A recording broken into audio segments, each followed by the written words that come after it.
Well, good evening, everyone, and welcome to the iBUG Buzz for, what is this? Monday, October 18, 2021. Wow, the calendar moves on, doesn't it? My name is Brad Snyder, and along with Sandhya Rao, we are your co-hosts for tonight's extravaganza. The iBUG Buzz is an open forum discussion where we talk about all things in the iOS world. That includes your iPhones, iPads, iPod Touch, even the Apple Watch, the Apple TV, related software, and other peripheral devices and other fun stuff that's used with all the aforementioned devices. This call is recorded and can be referenced later on the ibugtoday.org website, as well as the Sight into Sound website. And you can also access it as a podcast via your favorite podcast app of choice on your smart device or a computer, or however you choose to access podcast. You can also access it on your favorite smart device. Just say smart device, play the iBug Buzz podcast, and you will get the most recent episode delivered to you right then and there. As I said, we are recording this, so to help us get as clean a recording as possible, we ask that everybody please stay on mute unless you are speaking. You can, reviewing how to mute and unmute. Let's see, if you're joining us tonight on your smart device, you will find a mute button in the lower left-hand corner of the Zoom app screen. Just tap it and it will unmute, and then tap it again when you're done speaking and it will put yourself back on mute. If you're joining us on a Windows computer, you will use Alt-A to mute and unmute. If you're joining us on a Mac, it's Command-Shift-A. And if you're joining us via a dial-in telephone, you can use *6 as a toggle to mute and unmute yourself. We do not use the raise hand feature here at iBUG. What we ask is that if you would like to speak, you, at the appropriate time, state your name and wait for either myself or Sandhya to acknowledge you when it's your time to speak. And hopefully we use these rules to help us get a nice orderly call. I think that's all of my preliminaries. Hopefully I didn't forget anything. We are now waiting and doing the iBug announcements at the midpoint of our call. So we're going to forego all that for now. And let's go ahead and take a trip around the room. We'd like to give everybody an opportunity to introduce yourself, state your name. We'd like to know where you're joining us from. If this is your first time joining us, we'd like for you to tell us that too, and maybe even tell us how you found out about iBug. So let's see if Sandhya will make it so everyone can unmute themselves. I'll get us started. My name is Brad, and I am in Dallas, Texas.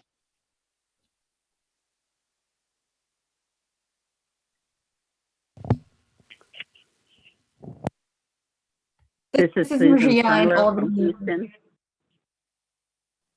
This is Herbie in Houston. Hello, Herbie. Hello, Susan. And any others I missed? Adam from Chicago. Hello, Adam. This is Maria in Albany, New York. Hey, Maria. Roy from Fort Worth. Roy. Nikki from San Francisco. Hello, Nikki. Hi, I believe everybody. this is your first time joining us, right? Yeah, I just came in. I was on TikTok Yeah. earlier. Thank you. Yeah. Dana in Cincinnati. Hey, Dana. Marvin from Chicago. Hello, Marvin. Hershey from Florida. Hey, Hershey. Tree from David from New York. Me and David. Jody from New Hampshire. Hi, David. Hi, Jody. How are you? All right, Not this bad. is Sandhya from Houston. Great. All right. Well, did we get everybody? I see there's 19 of us in here right now. Anybody we missed? Okay, let's see. I didn't hear anybody say they were a first timer. Thomas from Colorado, Hello, Thomas. and I'm a repeat Anybody? offender. So You're a repeat offender. Well, we like repeat Yeah. offenders. Yes. All right. That everybody. Looks like it. Okay. Well, normally what we try and do is any new users or anyone new to their iOS devices, we like to give them an opportunity to ask the first question, lead us off. If we have any self-declared new users, this is your moment. If not, we'll let any one of our regulars lead us off. Who'd like to get us going tonight? This is Adam. Okay, Adam. I have SC 2020 iOS 14.8.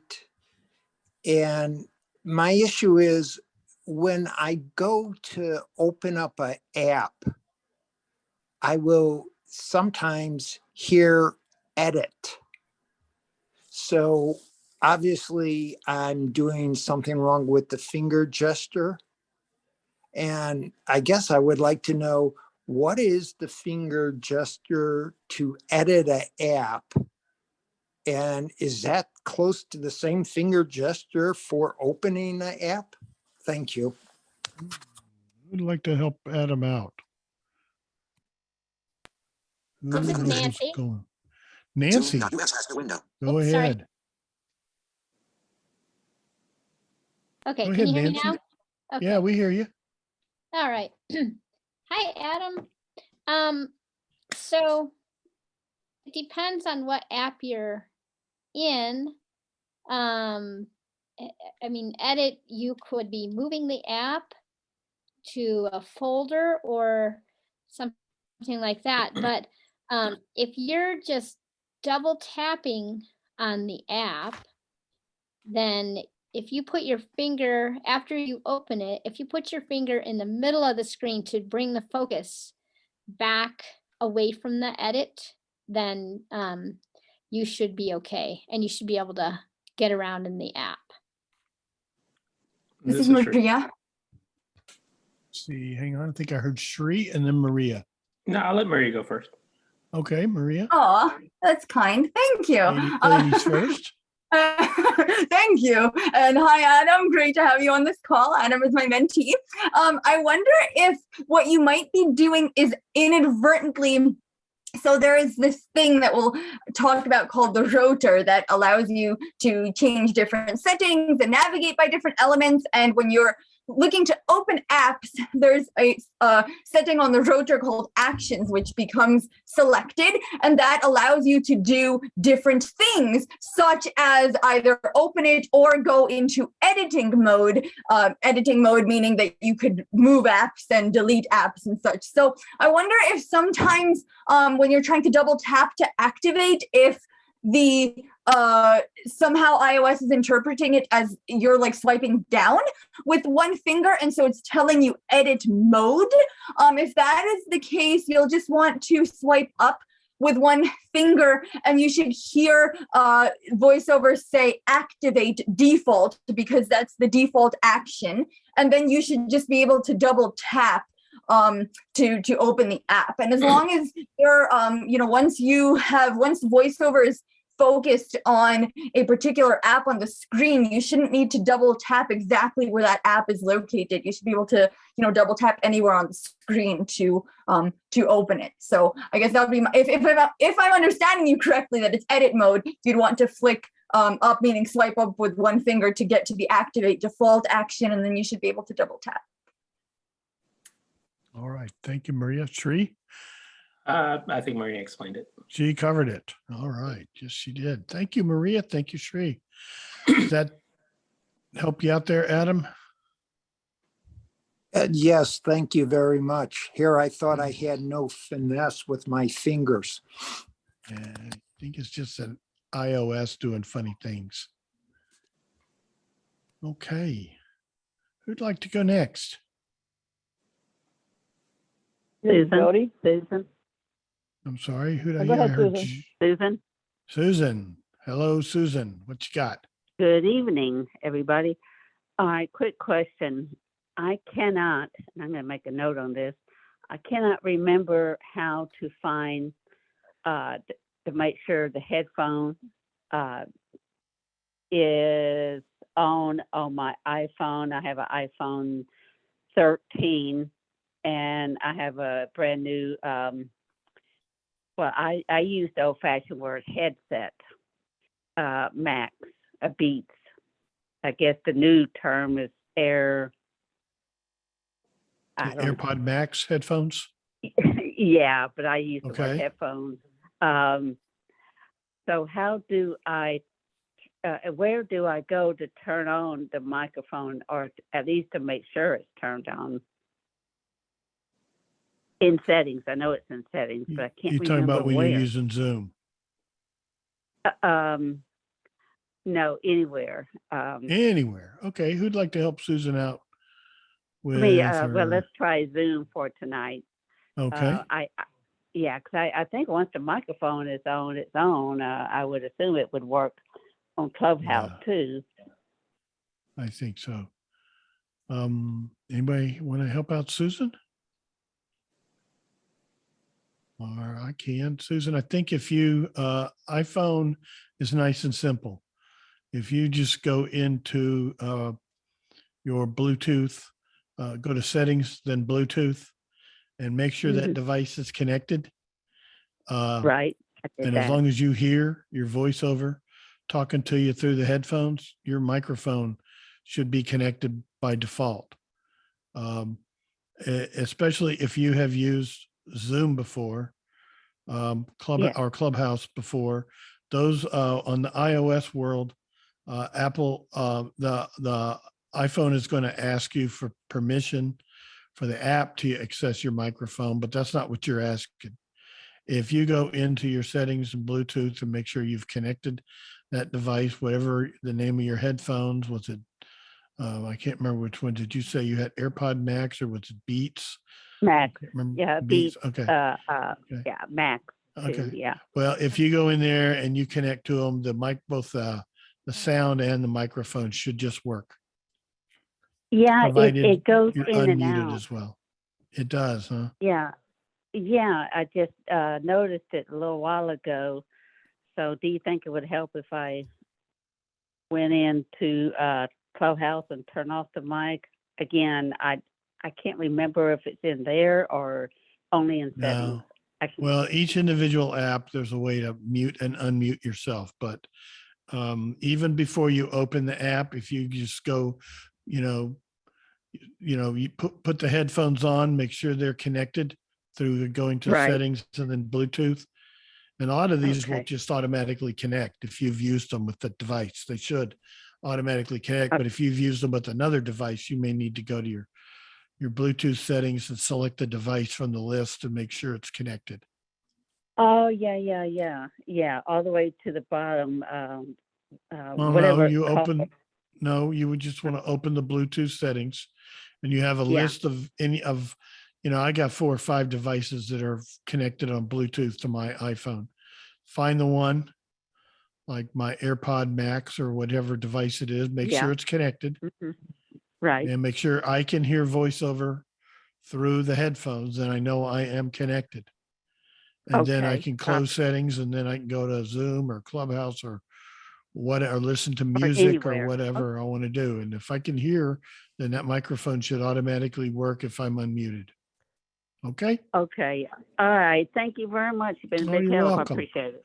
This is Sandhya. You're real quick. welcome. Let's see. Did we have, what did I hear? Jody. This is Sandhya. Yeah, Sandhya. Okay, just want to remind people. So Brad is facilitating the call, and I know everybody wants to be courteous and whatever. So, but when he says whoever it is, when he recognizes somebody, then you go ahead and speak. It kind of wastes a lot of time going back and forth, and you first and me second and all this stuff. So just follow what Brad says, please. Okay. Thank you, Brad. All righty. Thank you. Jody, did you have one? Yeah. So I hate updates. I am using an SC 2020 with 15.02 or 2, whatever. And when you minimize a call and make the keypad disappear, then normally at the top of the screen, there is a call in progress bar that goes across where the status bar is. And in 15.2, it's not there. So I was talking to a friend today who was able to see it, and she said, yes, the call in progress bar is there. It's just not showing up in VoiceOver.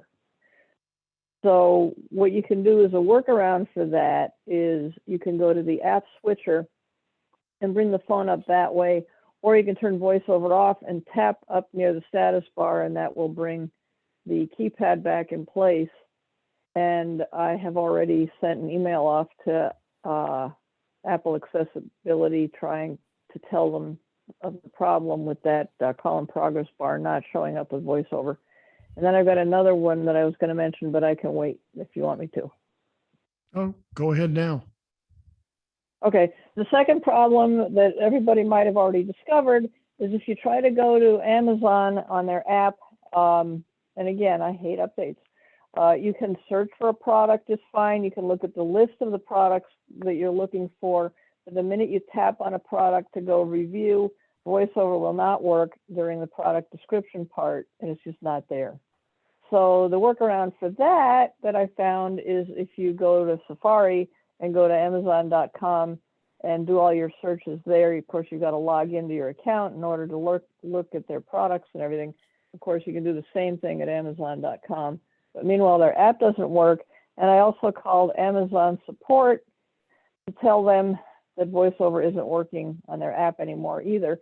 And then the frustrating thing that I had was when I was trying to call Amazon, they wanted to verify who I was by sending me a text message, and then I made the phone minimized, and then I wasn't able to get back into my Amazon call because the call in progress bar wasn't there. So anyway, I hate updates. I'm done. This is Shri. Okay. Well, thank you, Jody. This is Shri. Shri was. Yeah, Shri, go ahead. Yeah, I was just going to say one thing for Jody. I created a shortcut, or not a shortcut, a gesture in command where I do a 2-finger swipe right will always take me to the top left-hand corner of the status bar. And I am seeing call in progress. I mean, you could probably use some other gestures too. I just happen to just use 2-finger swipe right. Oh, this is Jody. Yeah, go ahead, Jody. After your suggestion on that tree, I did set up the 2-finger swipe right to go to the status bar, but that just takes me to the status bar. It doesn't take me to the call in progress bar. This is Shri. Yeah, go ahead, Shri. Yeah, when you do a 2-finger swipe right, it's going to take you to the top left of the status bar. I mean, it takes me to call in progress all the time. Okay, I'll try that. Thank you. This is Marty. Yeah, go ahead, Marty. Hang on, we'll go Marty first. And Yeah, when I call Amazon, first of all, I hit pound so that because I don't even call from my cell, I call from a landline. But I called the disability number the other day, or the number for people, accessibility, and I don't think I had to verify. And like I said, if I did, I just hit pound, a couple times. And I didn't have to verify with a text message, but I called for the same problem. I don't know if you guys talked about it yet, but it's weird. You go, when you find a list of items on a search, you'll see that list, but when you click on the item, and I actually called Apple on this and did a screen share with a rep from Apple. And she said the description comes up briefly on the screen, but then it goes away, and that's why VoiceOver can't read anything. This is Maria. Yeah, go ahead. I just want to confirm that I am actually, so Jody's workaround, Jody, I'd be interested for the Amazon issue if it still works for you, because when I started experiencing this issue, I actually usually use the website, and so that's where I noticed it. So what happens with me when I try on Amazon.com in Safari to pull up a product page, so I do the searches and everything's fine, but then when I go to click on the actual item, so nothing will load in after a while. It acts like very sluggish. And then what will happen is VoiceOver will come up and say a problem repeatedly occurred on, and then it gives the full product page URL. And when I go into the tabs in Safari, that tab is now called web page crashed. And I close it. So I'm not even able, I know it's, I'm able on my PC, my Windows PC to use Amazon fine, but for me, even the Safari workaround that you had is not working. This is Sandhya. Okay, Sandhya. Real quick, I also am having issues with Amazon, but not what y'all are talking about. I was doing a search today and I can't navigate by heading anymore. Just like by product, to see the different products that came up. And I used to navigate by headings and just stuck on one. That's it. This is Herbie. Yeah, Herbie. Yeah, it's a couple things just real quickly. First of all, Amazon, it sounds like they're just doing a lot of accessibility stuff. It's even trending on AppleVis, the issue that Jody was referring to with the Amazon thing. I had looked at the app yesterday. Mine hadn't even updated, so I had no problems. But the other thing I just wanted to briefly mention, though, with the phone is it's interesting, Jody, that you choose to go to the return to call status if you want your keypad. I've always used the app switcher because the phone itself, not the phone app, but the call in progress thing is right there at the end of the app switcher. So if I need my phone pad back, I've always used the app switcher and gone to that. The only time I use the call in progress is if I want to transfer a call from my watch to the phone. So that's interesting though that you use that method to try to get back to your phone pad. Like I said, I always just have used the app switcher and gone to it that way. This is Marty. Go ahead, Barney. I want to add too that I went on my tablet, the Fire tablet, just to see, and everything works fine. When I bring up the particular item that I want to get just look at description on, it comes up and voice view will read it properly. So it must be how the app is updated. Now, I tried to go into Safari, and when I went into the website, it kept on opening the app, and someone suggested that I sign out of the app, and then try to access Amazon.com. But I guess some of you are saying you're not getting any better results with Amazon.com. This is Maria. Go ahead, Maria. So I even uninstalled the app and gone out using the website. So I don't think signing out is going to necessarily help you. And I mean, you can definitely try it. And Sandhya, I'm wondering for you, are you, if you're trying to use the app with your Braille display, the Amazon app, I've sometimes had it, and I wonder if this might be. I'm sorry. This is for. I know. This is for Sandhya's issue of not being able to navigate by heading. Sorry. With that, so when I'm using it with my Braille display, sometimes I can't get out of the main. It'll take me to the what did it say? Like your Amazon and cart, and I forget what else. Like there's that menu thing at the top, and search Amazon, scan products, all of that, voice search. And sometimes it won't. After that, it just takes me, if I'm flicking with my Braille display, to the home, your Amazon. So it takes me from the top to the bottom tabs without showing me any of the body of the page. And so I actually have to kind of touch the center of the screen to get into the actual Amazon content, and then I am able to navigate by heading. So I don't know if this is what your way of accessing it, but I just thought I'd mention it for those of us using Braille displays. At least I'm using a Focus 4D Blue 5th generation, and it's a very intermittent. Sometimes it works nicely, and sometimes I have to touch the screen to get it to focus. Okay. All right. This is Herbie, real Marty. quick. Hang on a second. I think I heard Herbie.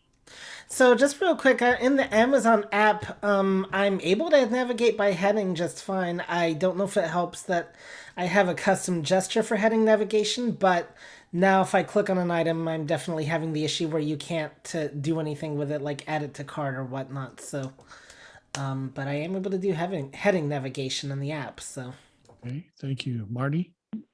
Yeah, I guess so. The bottom line, has anyone come up with a solution for like once you get to the item to actually be able to read that content, or are we still, is that still the problem, I guess? This is Maria. Go ahead, Maria. I do just think it's still, I literally just tried it in Edge on my iPhone, thinking that maybe it's a Safari thing, and it's happening in Edge as well. So it really does seem to be some sort of Amazon thing, if I had to guess, if now multiple web browsers and the app are having the same issue. Yeah, that's what it sounds like. Okay.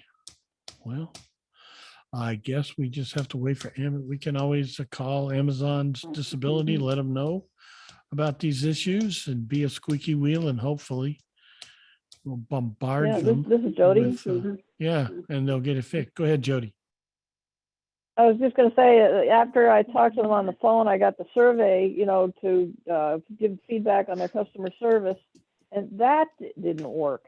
So I sent a message back to the person, and I said, I'd love to give you feedback on your customer service, which was excellent, but that doesn't work anymore either. And then I went to the App Store and went to the Amazon app and found a lot of really negative comments, not just from blind people, but from a lot of sighted people complaining about problems that they're having in various places on the app. So my feeling is, why do they, you know, if it works, why do they have to mess with it? That's something I've always wondered. Amazon seems to change that app multiple times a week. Sometimes it seems like. Go ahead, Terry. I think they want job security. I have heard from several people on in one of the WhatsApp chat groups that I belong to that Amazon is very aware of this problem and that it's a bug that they're working on fixing, and supposedly they're going to have it fixed by Friday. Okay, well, good. Hopefully they will. Let's go ahead And- and move along to another topic. Thank you, Terry. Mm-hmm. Who'd like to get us going in another direction, another topic?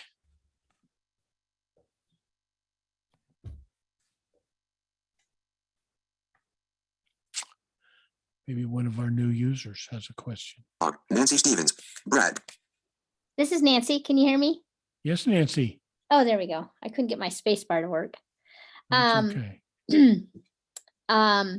So I'm curious, sometimes when I am listening to my voicemail, I can get the speaker to come on, and most of the time I cannot. What is the trick to get the speaker to work with the voice messages? It used to be you could just choose it, and now I don't see that option. Who's got this voicemail thing figured out? This is Herbie. Herbie, go ahead. So unless they have made some significant change in iOS 15, I was working with a mentee earlier on this very issue, and it just is a quirk with the voicemail app. It's inconsistent. It just like wants to start with playing all messages on the earpiece, even if you try to have the speaker button selected. The only two solutions I can really think of is one, either just use headphones so at least you have a consistent experience, or If you want to use a free external app, Umail is a very good voicemail app that I like for the phone. And like I said, there is a paid version if you're worried about if you want the ad free or whatever, but it is free and it has a better transcription than Apple's voicemail as well. So, and it offers quite a few other things. Like you can also get your voicemails emailed to you. You can get use spam blocking, and like I said, it is free and it is the letter U and then mail, MAIL. And like I said, that app at least, yes, it's an external app, but it does offer a much more consistent experience, in my opinion. This is Nancy. Yeah, Nancy. So I have not updated to 15 yet. I'm on 14.8. Does it work any better in 14.8?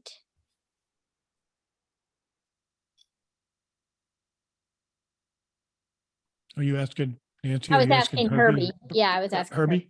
So The what? app? This is Herbie. What are you asking? So I- you I haven't updated to 15 Right. yet. Does it work any better in 14.8? email or the voicemail? Voicemail. The speech. Well, because back when I was working with my mentee, it was with 14. So I think the question would be, does it work any better in 15? No, I'm not using 15 though. I know, but what I'm saying is, I don't know that they would have made any improvements with 14.8. Because back when I was working with my mentee on voicemail, it was earlier this year when they had iOS 14 in general. Okay. So Okay. This is Terry. Yeah, Terry. I'm still on 14.8, and that's when I started noticing the problem as well. Sometimes if I put my finger over the plate, the part that goes over your ear, because that's where the sensor is, and then take my finger away, sometimes it'll switch to the speaker, but it doesn't always. And I've usually had to do that anyhow. But now with 14.8, that doesn't always work either. Oh, I'm glad I'm not the only one having this issue. No, you are not. Yeah, I experienced something similar with it too. So, and it's nothing new. I've been experiencing it for quite a while. Okay. Well, unfortunately, that is how it is. This is Okay. Marty. Yes, sir, Marty. I think you, Brad, or someone had helped me before, but I'm trying to put my password in for verification for my watch. And I did unlock my iPhone keyboard, and I click on where it says, use the iPhone keyboard to enter your password. And on the phone, it says press to edit. But what do I need to do to actually start editing my password? Because it looks like it says press to edit, but it doesn't seem like I'm on the keyboard. Are you talking about entering your passcode to unlock your watch? Well, not to unlock the watch. It has to do with that verification. I keep on getting a message. It goes to settings and it says, for additional verification or something, enter your sign on to iCloud with your watch. So of course the ID is up there, but the password isn't. And I don't use the scribble option. I click on the option that says use your iPhone keyboard. And then on the iPhone, it says, That's the new thing in iOS 15. yeah, and it says press to edit. But how do you, in other words, how do you get to where you can actually edit your password on the phone? That's what I'm missing. And I'm trying to understand which password we're talking about. Well, my iCloud password. Oh, and you're having to enter it. Your watch is asking you to enter your iCloud pass. See, I've never had to do that. Because you Isn't there can't an enter edit it on the field? watch. Is there an edit field? Well, that's the problem. There doesn't seem to be. When it says keyboard or something like that, and then it says press to edit. But I don't know what they mean by press to edit. Well, one thing I've noticed since iOS 15 if I go to send a message on my watch, anybody who uses messaging on their watch, they've changed it.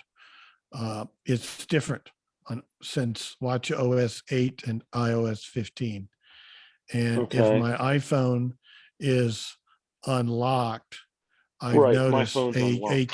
keyboard and edit field, or at least the keyboard will open on my phone. What part of the screen? Top or bottom or? It takes up the whole screen.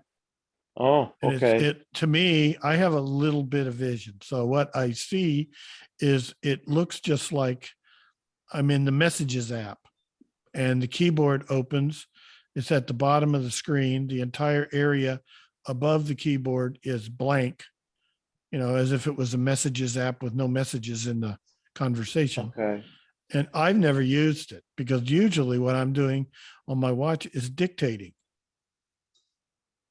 See, But because I've I'm on noticed that my, if maybe is the problem because I'm on my home screen maybe, and the keyboard can't appear there?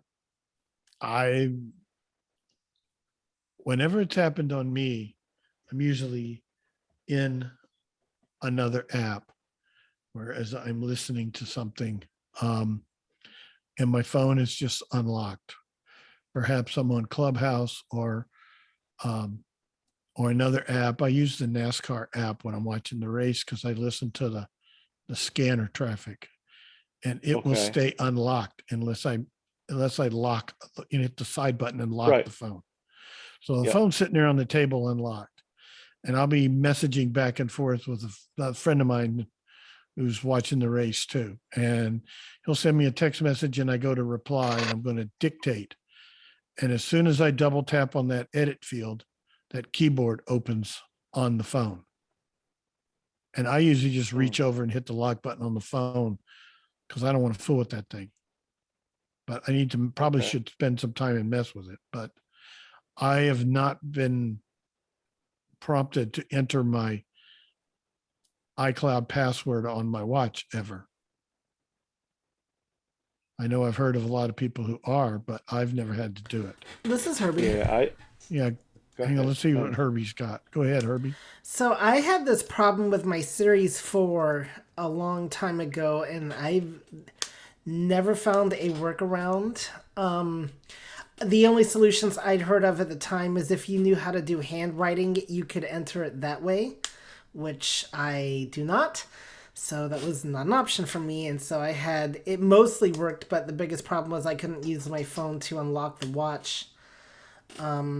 And then when I upgraded, that at least solved that problem. My one thought though is, is it possible to pair a Bluetooth keyboard with the watch? Because if you could, then that might be one way around it. It might let you just type in the password with the Bluetooth keyboard. This is Shri. Yeah, just go ahead, Shri. Yeah, I think it happened to me once, and my only solution was to unpair the watch and repair it, and then it didn't that's ask what me I'm for the thinking. password. Okay. I mean, I just say not now. It says, do you wish to? Yeah, And but I it just say doesn't. It not doesn't now, go but- away. It keeps coming back and dogging you. Yeah. Okay, I'll play with it. Thanks. I mean, if you unpair your watch, it'll do a backup, and it takes a little while. And then the best thing to do is then to wait a while that backup uploads to iCloud, and then come back a few hours later and repair the watch. It's not as fast and seamless a process as Apple likes to make it sound like it is, but that might be your only resolution to this issue. Thanks. Okay, wish we had a better answer. All right, who's got another one for us? Who'd like to ask the next question?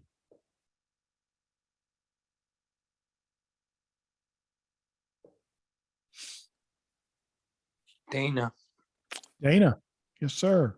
Yeah, I was wondering, this is probably an easy question, but I was wondering, how do you put a link in an email that you send to someone? Like you say, you write stuff, and then at the bottom of your email, you say, here's a link to click on to get you here. How do you paste that in there? Okay, who'd like to help This is Dana? Maria. Paste, yeah, Maria, go ahead. So Dana, are you saying that the link is already copied, or are you wanting to get it from somewhere? Trying, I know how to copy and paste, so I guess I'm trying to get it from somewhere. Okay, so yeah, once you're on, like, if you're in Safari, you could, if it's on a page, and you want to click, just copy the link without opening the page, you should be able to usually do it triple tap, or with one finger, or one finger double tap and hold to invoke the context menu on the link and then copy it. Or if you open the page and you go to the address bar and double tap to get into edit mode with the address bar, instead of typing something new, the address is selected. So then you could go to edit on the router and copy. And so then when you go to your email, when you're ready to paste, you should be able to just go to the edit item on the router, and then the paste option should be there. If you flick up and down, and then you can double tap on paste, and it should paste in there. This is Herbie. Yeah, go ahead, Herbie. Somebody correct me if I'm wrong, but I also think if you're on the page, if you go to the share sheet, there is a copy option towards the bottom. Okay, on the this Dana on the share sheet. Okay. I think This is so. Jody. Yeah, go ahead, Jody. Yeah, something else you can do, Dana, that might be easy too, is when you're on the page that you want to share with somebody, go down to the share at the bottom, and then email or text them the page, and it will include the address in your message or your email. Oh, okay. All right, thank you. Okay, thank you, Jody. Thank you, Dana. This is Sri. Yes, sir, Sri. So I got a continuation to that question. So let's say you go to apple.com, but you're inside a subsection of that. On the URL, it's still just going to say apple.com. Is there a way that it can actually show us the subpage address so that you're copying just that? This is Maria. Okay, Maria. I know the way that I described, if you double tap on the address bar and then it'll say text field is editing, it will show you the entire address. And then you can copy it from, I imagine if you do it the way Herbie just said with the share sheet and stuff, it'll do the same thing. It's just not showing it. I guess it's just not announcing it for the sake of brevity. Hey, Herbie, go. So basically, if what I think you're talking about, Shri, are you wanting to email a specific page or a section of a page? This is Sri. Yes. Yes, Sri. That's correct. Yeah, I don't want just the, typically I see like apple.com, but there's a sub address to that doesn't show. So yeah, that's going to be a lot easier on a Mac or PC, because generally the way pages are coded is like, so if it's a page that's divided up into sections, it's not a separate URL. So like, for instance, my web pages, they have different headings and stuff and whatnot. And say you wanted, like on my schedule page, the Monday schedule, there's not a separate URL for that Monday schedule. It's just the way the page is coded. So the only thing, if the page does show more in the address bar than apple.com, then yeah, it's going to email that entire page. But otherwise, what you're going to have to do is select the section you want to send somebody and paste it in an email, and they won't have the actual link. They'll just have whatever was displayed on the web page. Currently unmuted. This is Nancy. Zoom.us has Go no ahead, window. Nancy. Maybe somebody made this suggestion already. Could you do the 4-finger quadruple tap on the address and paste it to the clipboard and then copy it in? This is Brad. It's a 3-finger quadruple tap. Yeah, I think that's what I said. And it's my favorite way of doing it. Yeah. This is Herbie. I'm sorry, go ahead. Who was it? Well, this is Herbie. I actually have a question related to this, actually, in regards to sharing methods. Okay, hang on. I thought I heard somebody else. Shree and Female. Marie. Oh, okay. Well, then, So my question was, so Herbie, if you copy that and then you give it to someone else, if they paste it in the URL, will it take you to that subpage? It really depends on how the page is coded. But so if it's a page, there's no way, for instance, like say if you're dealing with a this page link, there's no way to really direct somebody to that same page link. But if like say Apple has, but there's a difference between like say if you go to apple.com versus beta.apple.com. Those are two separate pages. So if you go to apple.com and you click on a link that says beta program, that's going to take you to a completely different page.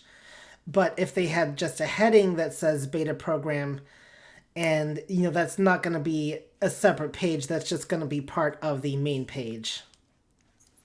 Okay, thank you. Yep. okay. This is Nancy. Okay, Nancy. Zoom.us has new window. Go ahead, Nancy. Okay, there we go. Yeah. I have a question about, are we done with that topic? Oh, well, I this is think so. Maria. I did Well, also have a hang on, technical Nancy. question Maria, about go sharing ahead too. real but quick. and then Hang let's on, guys. move on. Everybody stop talking at one time. Let Brad run the meeting. Go Yeah, ahead, Brad. Go ahead, Maria, and then let's move on. Yeah, just quickly on that the three finger quadruple tap though to copy with voiceover. The last thing voiceover said, won't that also copy other things? Like it would copy the word link or the word address or some such. Or am I wrong on that? Does it only copy the URL? This is Brad. I find that even though I hear voiceovers say the word link, it does not copy it. However, there are times when it does copy some things that are not what I wanted, but they're easily edited out. Okay. But it's not consistent. But most of the time, it does not copy the word link. Okay. Okay. All right, Nancy, let's go. Okay. I'm wondering if I've heard that there is a third-party app that you can use to convert YouTube video to audio. Does someone know what that is? Anybody know about a link of a utility to, and this is for the iOS platform, correct? Yes. This is Herbie. Go ahead, Herbie. I've heard of a website, I think it's called Free YouTube to MP3 Converter. And basically, it's not an app, it's a Safari page that you paste in the YouTube link into it, it converts it, and then it asks you where to save it to. I have never used it because there's a lot easier ways on the computer. And so I can't speak to the accessibility of the website or if you'll get ads. I'm sure you'll get ads or anything like that, but that's what I have heard of for converting YouTube with videos with iOS. This is Sandhya. Yes, Sandhya. Yeah, I use one. I don't remember. There are a lot of them. So you can just do a Google search. You get lots of different ones and they all work basically the same. Tells you to copy the link and then it'll do its little conversion and then you have to download it. So it's pretty accessible, but I can't tell you exactly. It's like YouTube to MP3. I mean, there are a lot of them. So thank you. Okay, thank you, Sandhya. All righty. Well, hopefully that'll help you out, Nancy. Thank you. Okay. We still got plenty of time till the halfway point. So let's see if we can entertain a few more questions. So Who'd this like is to Herbie go with a next? quick question. Okay, Herbie. So I'm curious about this because I know a lot of people are worried about site tracking and stuff like that. And our discussion about sharing made me think about this. Does it matter how you share a link? Does that affect if the site can follow you? Like if you do the share sheet and send a link that way, as opposed to copying pasting the link directly into your URL using the 3-finger quadruple tap. Does anybody know if that makes a difference to if sites can still track you or whatever. I've always been kind of wondered if there's a difference between the two sharing methods in regards to that.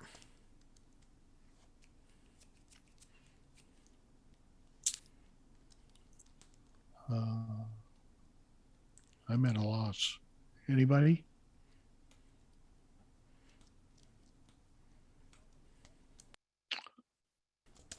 All right, I guess I stumped everybody. All right, you stumped us. Yeah. Well, anybody figures that one out, feel free to get back to us on that. I'm thinking it's all the same, because when you use a share sheet, it creates a message or an email that's pretty much got the link in it. So I don't know. Right. That's what I would have thought, but I was just curious if anybody knew Yeah, for it's a sure. good question. It's a good question. Okay, got about 10 more minutes till the halfway point. We got time for several more, so let's see what we can get in here. Hey, this is Hershey. Hershey, go ahead. Hey, so I recently came across a friend that has a microphone, and we were talking about, I think, Susan's issue with the, let's say, pairing or plugging in a device. So I'm curious if anyone's had where, let's say, you plug in a or a Lightning mic basically to an iPhone, and do you have to then, or does Zoom actually have a drop down on iOS where you could pick a specific mic? The specific mic I'm talking about is an MV88. So again, it's just it has a lightning port on one end and then a little ball where the microphone is that connects to iOS devices. I know that there's an app, but I'm not sure if the app only does stuff for recording, or if the microphone could be a better selectable mic instead for, let's say, Zoom calls or anything else. So if anyone's aware of that insight. And you thinking that might be in the Zoom preferences? Well, I'm not specifically sure what the Zoom app looks like on an iOS device. So if there is, let's say, different settings, like a drop down that says use phone audio or use peripheral This is Herbie. device, similar to what a Bluetooth device would do, because a Bluetooth would be you go to Bluetooth and connect through the Bluetooth setting. Correct. And so that picks it up off that way. But this is a physical Lightning you plugging it in.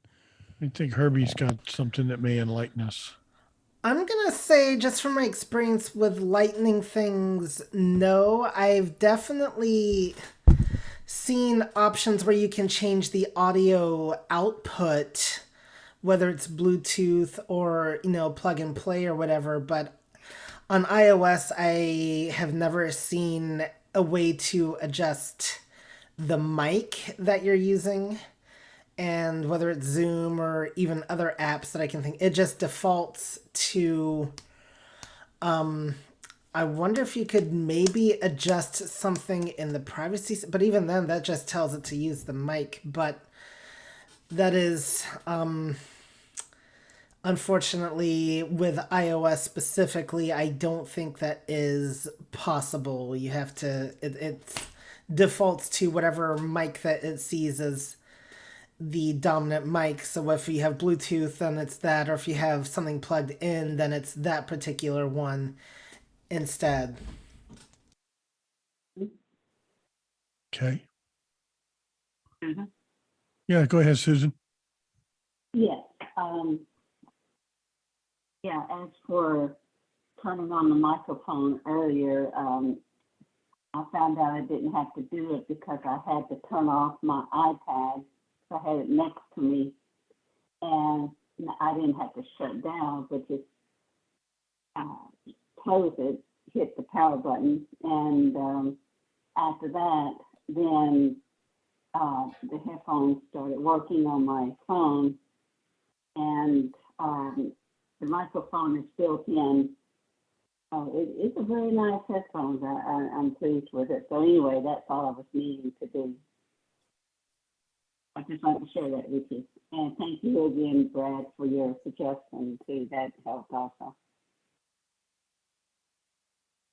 Okay.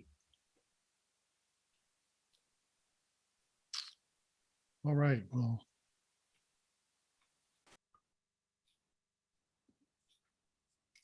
Well, thanks, Brad. That right, should thank you pretty very- much that should pretty much answer my questions. Appreciate it, guys. Okay, we got about 5 more minutes. Uh-oh. It's Kathy. Oh, Okay, sorry. Kathy. Sorry. Who? Oh, Go ahead, was that Kathy. on you? Oh, okay. My problem is I haven't been able to message or respond to a message. Seems like all the prompts are gone and I'm using 14.8 and I just updated to that last night. So I think my phone is kind of running behind, luckily. But You're This is well, Nancy. yeah, Nancy. Well, just to say, you have the choice. I talked to Apple Accessibility yesterday, and because of the bugs with VoiceOver in 15, they're giving you the option to choose to update to 14.8 or to 15. So it's good to run behind if you don't want to deal with the bugs. And with the message not giving you the prompts and things, I wonder if you've tried closing out of messages, with the app switcher. as a right. soft reset, or try closing, just putting your phone to sleep and reopening. And also maybe if you have several apps open, try closing a few and see if maybe it's overloaded right now or something. Okay. Try that. It's funny how you never think to turn the phone off especially for problems like that. I just thought the screen's changed and I don't know where to find, like if I'm looking at a message, I don't know what you call it, like they say something, you say something, they say something, and then it gets to the bottom. And I used to have a row at the bottom that would say, text message, iMessage, voice message. I had all these options and I don't get anything anymore. So I can't, it's not at the top, it's not at the bottom. The only way I can send a message is if I, hold in the button on the side and say, send message. I can't do it from the message.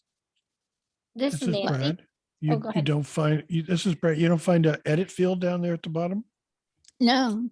For a while, there was like an O, it would say O and kind of another voice. And I don't know but now there's nothing like that. It just ends the message. Okay. Did I hear Nancy? Yeah. I was just going to say, I am also on 14.8 and I am not having those issues. So yeah, I think maybe just try closing it. And See, I thought it was T-Mobile. We talked about it. I had another problem plus this message problem, and I thought it was when I switched to T-Mobile, but then Paul's saying, he also switched obviously, and he doesn't have any change in his message app, but I'm on 14.8 and I don't know what he's on. He's a lot lower. This is Brad. I just switched to T-Mobile last week and I don't see anything different in my messages app. I was on 15 when I made the switch. Whatever the current 15 is, 15.01, 15.02. And I'm not seeing, actually I did it 2 weeks ago today and I'm not seeing any differences. Okay, well, Is that Roy? Yeah. Yeah, go ahead, Roy. Kathy, I'm wondering if maybe the string back and forth is so long, it's a 2-page message. So if you touch the middle of the screen with 3 fingers to get a summary, if it says page 1 of 2, do a 3-finger flick up and then see if you don't see the edit field at the bottom. Okay, I'll try that. I would think I would have noticed, but I mean, I've tried going to the top and going to the bottom, but maybe I'll try. Is this a really long string between you and a friend where there's like dozens and dozens of messages? No, this was just one that just started this weekend with a couple of people. So it wasn't that long, but I just can't, the only way I could join it or say say any response was by doing my holding the button and say send message, because there just is nothing on this. And also, if I tried going to contacts and then sending a message from there, and I also get no prompt, no keyboard, no edit thing. I don't know. Or- Okay, well, I'll try those suggestions. I'll shut All right, try try those down. and see what goes. Well, with that, I believe we are at the halfway point. You believe right. Thank you, Brad. Alrighty. Thank you, you Sandhya. so much. Okay, so we're getting ready for the second half of the call. And this is where we give everybody a chance to say hello. If you didn't get to say hi the first time around, please say who you are, where you're from, please. Nancy from Bend. Nancy, welcome. This is Ned from Texas. There you are, Ned. Welcome. Carol in San Antonio. Welcome. Hi. Freddie from Galveston County. Hey, Freddie, welcome. Kathy, Tulsa. Kathy, welcome. Xavier, Atlanta, Georgia. Hey, welcome, Xavier. Glad to have you. Carrie from Arlington Heights, Illinois. Hey there, Carrie. Michael in Houston. Welcome, sir. We're getting beat badly. Okay, thank you. Happy belated birthday to you. All right, keep going. Anybody else? Happy birthday. Oh boy, it's not your turn yet, sir. All right, anybody else want to say? Anybody else want to say? I forgot what they want to say. Who they are, where they're from. Anybody?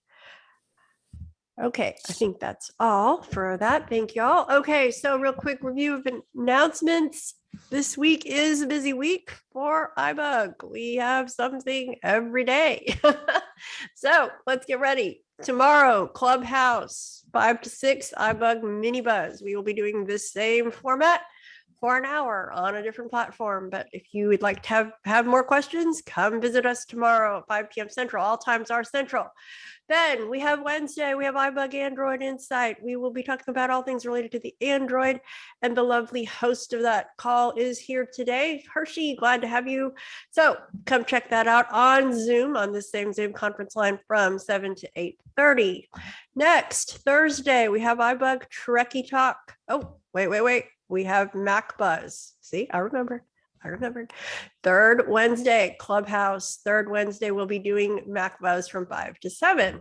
Then moving on to Thursday, we have Trekkie Talk starting season 3 of Discovery. How exciting. We've heard they move even faster than the other 2 seasons, which is scary, but okay. That's from 8 to 9:30 on the same Zoom conference line. Then, well, we'll come back to Friday. Saturday, we have iBUG Apple Workshop from 2 to 4. So excited. We're going to have some new presenters that have never come presented before. So come and support them. Come check out these new apps. We're really, really excited. So that will be from 2 to 4 on this same Zoom conference line. All right, quickly, social media. iBUG Today is a nonprofit. We have a website, ibugtoday.org, or .com works just as well. Please register there and you can get all the latest notifications of our upcoming events, which are all free in case you forgot.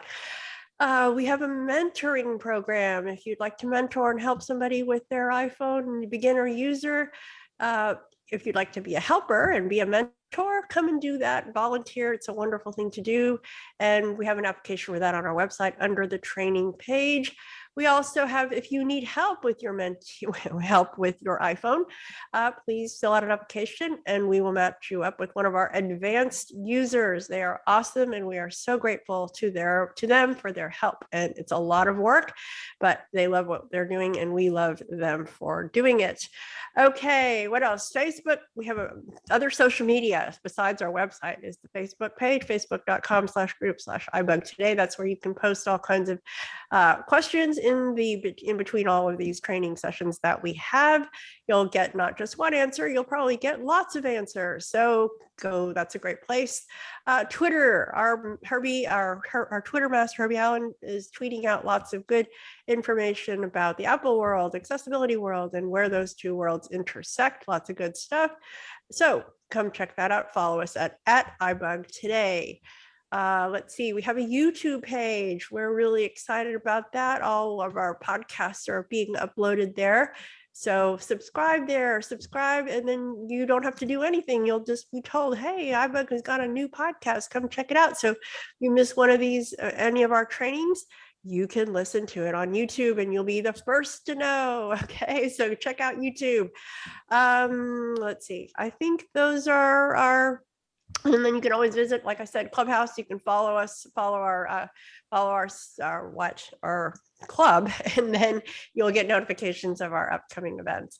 Okay, so those are the announcements, and I kind of conveniently skipped over Friday. Friday is the iBUG night at the virtual movies, and we will start that at 8 p.m. Central Time. It's an audio described film. And then 7:30, we have it's a social time and just a little bit of silliness. We can do a little name that tune, a joke or two, sometimes pretty bad. And then they're all good. And then we have discussion afterwards. Afterwards, we have trivia and discussion. All right. And with the, let's see, I had this amazing word and now I forgot what it was. I guess we'll say it's mysterious. Mysterious. So the man of mystery, it is Mr. Michael McCulloch. Wow, all M's. How pretty cool that is. All right, Mr. McCulloch, are you there? Yes, yes, yes. I Right, is here. Okay, are we It ready? is time for Michael. Oh, wow. But before we start that, I wanted to ask you, High Priestess, what do you do if you want to produce a rhetorical effect or want to uncover a deeper meaning? I'm still stuck on the High Priestess comment. Of course, you would use an oxymoron. Do you have favorite oxymorons? Yes, a jumbo shrimp. Okay. Anybody else out there? Just yell it out. Oxymorons. Well, some of my favorite, you are amazingly awful. Or you are clearly confused. How about let's have a farewell reception for this person? And of course, this is your only choice. Huh. Or how about you can only submit an original copy of that document. All right. Okay, you sit around all day thinking of these things, sir? Oh no, I use something called the World Wide Web. Have you ever heard of it? No, I'm still in the dark, obviously. All right. You can always find everything you want in random order. If it's on the World Wide Web, it's true, right? And it's always true. Okay, let's get into our clues. And if you want to play, we are going to try to guess the name of our movie. Don't yell it out. Just say your name, wait to be recognized, and then I will pick you to guess the answer. All right, our first clue tonight. Our film this week is about a smart guy who's a wise ass and thinks his way out of tangles with criminals. A wise guy who's a smart ass and can think his way out of tangles with criminals. This is Shri. Shri. Liar, liar. Liar, liar. Pants on higher. Water. Fire, not higher. Oh, okay. Nope. Sorry, Shri. Good guess, though. Anyone else? Okay, we're going to move to clue number 2. The main character. Wait, I can't hear this. Hold it. The main character drove himself until he was socked with a DUI. He would drive himself. Dana.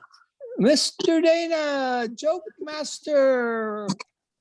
Is it the jerk? No, No. it is not Silent Movie. What? That was his silent. His guess was, what was his guess? The jerk. Oh, I didn't Sweetheart. hear anything. The Jerk. That's another good guess, but not what we're looking for tonight. Anyone else? He drove himself until he was socked with a DUI. All right, let's move on to clue number 3. Boy. 3, count them, 3. Where are you getting these clues? They're getting worse. Well, because he couldn't drive anymore, he had to get a chauffeur who ferries him around to the Los Angeles dealers, hookers, bagmen, and lowlifes that he works with. This is Terry. Oh, Terry Ann from Illinois. I don't forget the town. Arlington Heights. Arlington Heights. Yes, yes, Yeah. yes. You got it. You got it. Yeah, Arlington Heights. he knows Oh. where she lives. Oh, sorry. We're Could- playing could guess we- the movie. Guess the movie. Well, I'm just wondering if we could go to clue number 7 because I might get it by then. This is Brad. Okay, Brad's got it. Brad. Would it be Lincoln Lawyer?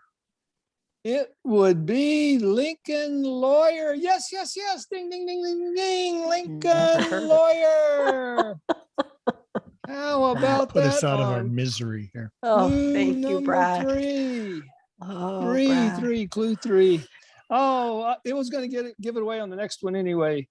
It was Mhm. going to say the main character is also doing a commercial about the same vehicle that he does his work from the back seat of in the Yes, movie. it does now. That's true. There is a current commercial out. Okay, very good. So, Well, hopefully that's the prize. Johnny, what do we have for our winner tonight? All right, you are going to get a pistol hauler, Brad, a pistol hauler with adjustable sights. So therefore you have some sight. It's just not in your eyes, but it is a vintage Smith & Wesson 5906 9mm heavy metal gun. This is Shree. And it's in iBUG colors, of course. Of course. All Yes, right. sir. Shree, go ahead.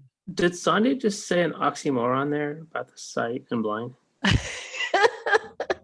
Yeah, That is very good. I caught it. Yes. I I caught it. didn't catch it because I didn't plan it. Yeah. No, yeah. If you don't plan it, it doesn't count. Oh, Those- sorry. I see. I'm honest. All right. Well, very good, Brad. Enjoy your Congratulations, Bradley. Bradley. Thank you. His name is not Brad Bradley. Ford. It's Bradford. Okay, can we stop while you're ahead? All right, Mr. McCulloch, would you like to say good night, Mr. McCulloch? Good night, Mr. McCulloch, wherever you are. Oh, thank goodness. All right, great job. Okay, good job, Brad. And now we are going to move forward to our iBUG Bites segment. And with that, that will be a 5-minute, very brief demonstration, and then we'll return to our regularly scheduled program right after that. Hold your horses. Here we go. Hold on.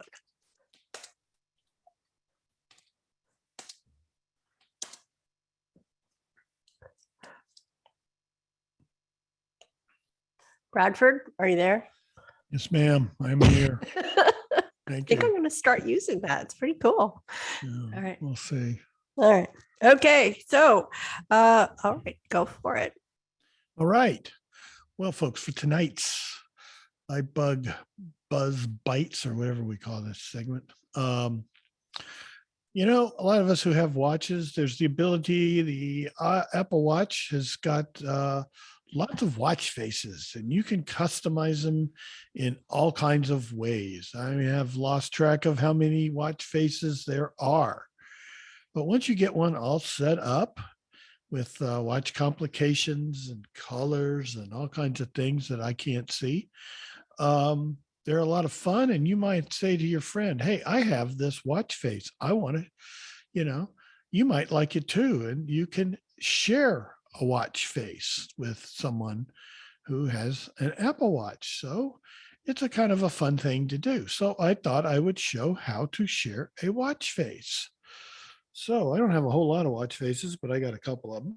And I got one that I thought was pretty cool. So like a magician who has an assistant on stage, I am going to share a watch face with my assistant, Sandhya. So I am going to... You're not going to cut me in half, are you, Brad? Oh, well, that would be no fun. Just checking. Sorry. That's an optical illusion. And what fun is that? Yeah, especially on a conference call. Okay, I'm ready to go. With a bunch of people that can't see it. Exactly. Okay. You must bring that up. Okay. So I'm going to open my iPhone. Let me see. Let me turn this up. Camera button. Let's see. Are you able to hear that? Sounding good. Store. Okay. Got that voiceover turned down nice and slow. Okay. So I am going to open my watch app. Open watch app, please. Watch. All watches button. Okay. There it is. I'm going to navigate to, when you open your watch app, right at the top, obviously, I am on Brad's Apple Watch. I am on Heading. Brad's Apple Watch heading. I am going to navigate to where my watch faces are. Search, dictate, my faces, heading, Okay. my faces, edit. Edit button. faces. No, I don't want to edit. Activity digital. I Minutes, have got one, only two 3 faces. I'm kind of a boring guy. ECG, utility, I 3, have utility. Arabic, activity But digital. I like minutes, this activity, and I 3 know that my friend Sandhya likes to get active. So I thought she might like this digital activity watch face. So I highlight it in my list of 2 watch faces here, and I double tap on it color, to white, open it up. Now, this is where I would go to customize the watch face, different colors, different complications. But up here in the top right corner, share button. there's a button that says share. So I tap on it. Share. And it opens Activity your digital, basic. 3 complications. It Heading. opens your basic share Action sheet. close. But Brad's MacBook Pro, Teresa Gafanti, Tim Vance, Where William, is Sandhya? Nikki, Sandhya Rio. There she messages. was. She was right at the beginning of the list before Sandhya. So I tap on Sandhya. Message. Text field is editing. And it PNG, opens up a file. page here. I guess I could type in a little comment, but I'm not going to type in a comment. I'm just going to Send button. send the. Send message. So Brad's Apple I Watch. shared my unread watch messages. face. There she is. She's got it. Notification messages now. He's going to Brad open up her Snyder. messages. Brad shared a face that you can add to your Apple Watch. There you go. Attachment Safari. Cool. Okay. She has it in her messages. I believe the key is to double tap and hold, and it will open up a little context menu with some shortcut menu with some action. So why don't you try that, Sandhya? Okay, here we go. Doc messages 7 unread message. Search conversations. Brad Snyder unread messages. Brad Snyder messages. Action today 8:40 vertical scroll bar stickers Okay. fit Apple Pet Store photos record off message apps button camera Sorry. button, messages verticals Brad Snyder 8:47 p.m. That's it. button Right actions there. available. Double tap. Brad Snyder 8:47 p.m. dial 1009 530 12. Okay, so now this is the part where there is some kind of graphic on here. This I can kind of worked tell. great in rehearsal, by the way. Oh yeah. Brad Snyder 8:47 Double p.m. tap and button, hold. dial 1009 530 12. Heart button. Oh no. Heart no. thumbs up button. She opened the here. Just do Hold a on. 2-finger scrub. Settings to get one out of new there. item. Let's Doc try again. messages Here we 6 go, unread sorry. messages. Brad Snyder 8:47 p.m. button. Oh, it's no. You know what it Actions is? available. Hold on. Brad Snyder 8:47 p.m. but Brad Snyder 8:47 Oh, p.m. Brad. I think it's 3 fingers. Hold on. Brad Snyder, I think it was a one finger double tap and hold. I know Dismiss this is more not button. going. Dismiss Hold on. context It'll be menu. here. Hold on. One more time and then we'll move on. Brad Snyder, Brad Snyder, 8:47 p.m. button. Okay. A photo of an Apple Watch. Here we go. Cancel button. Sorry about that. Okay, so There here you it is. go. It's a double, so it's single finger, double tap one and hold. finger double tap and hold. Yes, this is user error. I'm sorry. Okay, so here we That's go. okay. Now we will go. So it says, A photo of an Apple Watch. okay, Add to my faces button. so I can add it to my faces. That's what I Okay, so want to she do. open the shortcut menu, and one of the choices is add to my faces. And what it's going to do is it's going to add it to her watch faces in her Apple Watch app on her iPhone. So don't you Well, I'm double going to tap on quickly that? show them real quick what's on my watch right now, so then they can see how it's different. Well, Oh no, don't. Okay. All right. just okay, go go with ahead. it. That's Double more tap. trouble. Here we go. A photo of add to my faces button. Add to my faces. Here we go. All watches button. All watches. Now it has opened up her Apple Watch app. So it says you're on back that. So once you swipe to the right. Sandhya's Apple Watch heading. Okay. Search field. Keep going. Dictate button. My faces heading. There it is. My Okay, faces. one more. Infograph modular. Now it's going to show all of the watch faces complications. that are on UV Sandhya's watch. And Siri 0. because Explorer IV red 3 complications. I think the next one. Here it comes. Breathe, classic, keep kaleidoscope, going. Mickey Mouse, Vapor, all, utility, modular, motion, motion, Nope, go back. activity, digital, minutes, There it wide, is. 3 Activity complications, digital. ECG, heart rate, Oh my goodness. Now- Activity digital. Okay, that's it. Now double tap on it. motion, activity, digital, minutes, That's wide, it. 3 complications, Double tap. ECG, Double heart rate, tap. color, wide, heading. Now you can swipe through it. It opened it, and it's just like it was on my phone. All of the options to edit this watch face. And I think if you do a 4-finger single tap on the bottom of the page, or we're looking for the bottom of Tab, all face this gallery, stuff. tab, Face gallery. Now discover, swipe to the face left. gallery, selected, my watch, remove watch face, No, we don't want to set remove as it. current watch face, There you go. Set as current watch face. So double tap on that.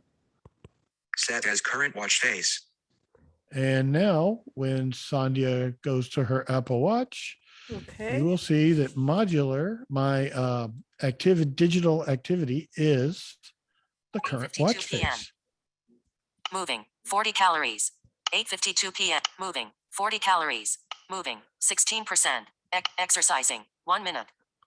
And it's telling her how active she's been today. And it's going through the rings, and show seconds off, plus it has a couple of complications on there, the heart rate, I think, what else did I have? I don't even remember. Start a workout and heart rate, start a workout, something else. 3 Anyway, you things. guys get the idea. All right. Very So cool. I shared my super cool customized watch face with my magician's assistant, and she survived. She survived. Oh yeah. I wish I. Okay. All right. Here we go. We will open it up for questions real quick. Very cool. I would say don't try this at home, but that Oops. Sorry, Brad got muted. Okay. So Brad got muted, but okay. So does anybody have any questions or? This is Sri. Go ahead, Sri. So Brad, what would happen if you had a watch face that wasn't supported by the other person's watch? Would they get a message saying this watch face doesn't support it? Brad, you have to unmute. Sorry. And Sonia, it looks like that all Okay, your activity there you came from go. that watch presentation. Sorry? Calorie. I said, I think your activity was showing up from this little demo that you were doing. How many calories you just wasted trying to get this thing to work? well, it gave her a good workout. Yeah, it did.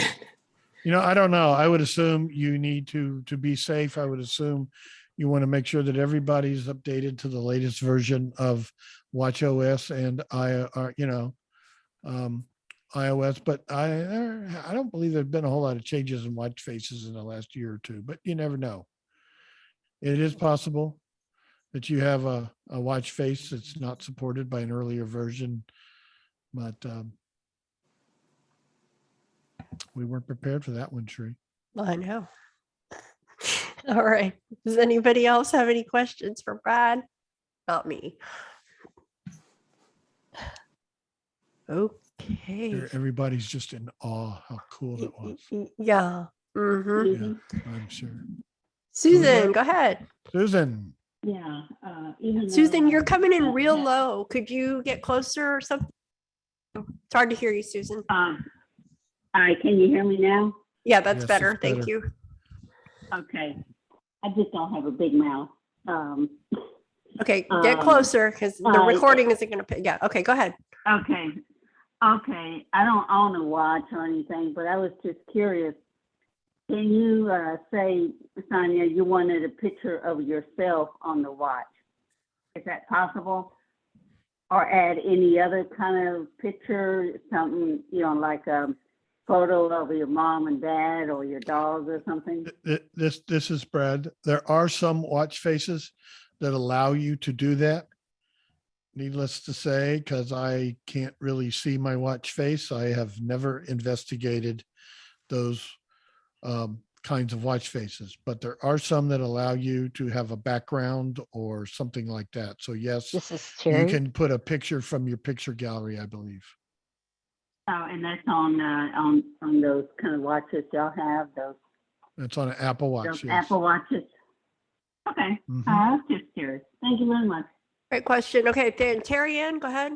I know of someone who has put her guide dog's face on her Right. watch, Mm-hmm. and it's just there all the time. Yep.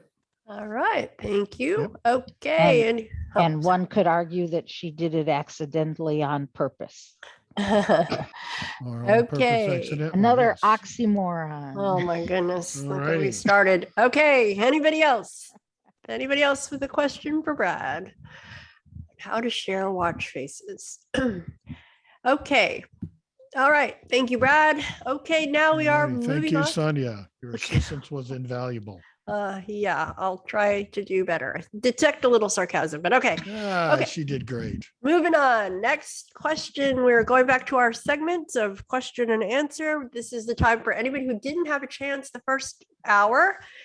We really want to give everybody a chance. So it's, the fur was flying the first half. So who hasn't had a turn and would like to ask a question? I know you're out there. This is Terry. Okay, go ahead, Terry. Not a question, more of a comment, but in a way, I'm wondering if anybody else is feeling the same way I am.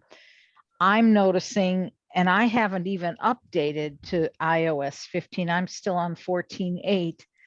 I'm noticing that suddenly, since 15 came out, there are a lot of bugs that are affecting both 14.8 and 15. And I wonder is that my imagination or far-flung thinking, or is it really, because I know my phone VoiceOver, especially where VoiceOver is concerned, as you were mentioning earlier, it's not always behaving as I would expect it to in terms of giving me information. And I wonder if anybody else is noticing that in either 14.8 or 15. This is All Tree. right. Go ahead, Tree. Yeah. So basically, most of these problems occurred in update 14.8, and they just carried over to 15.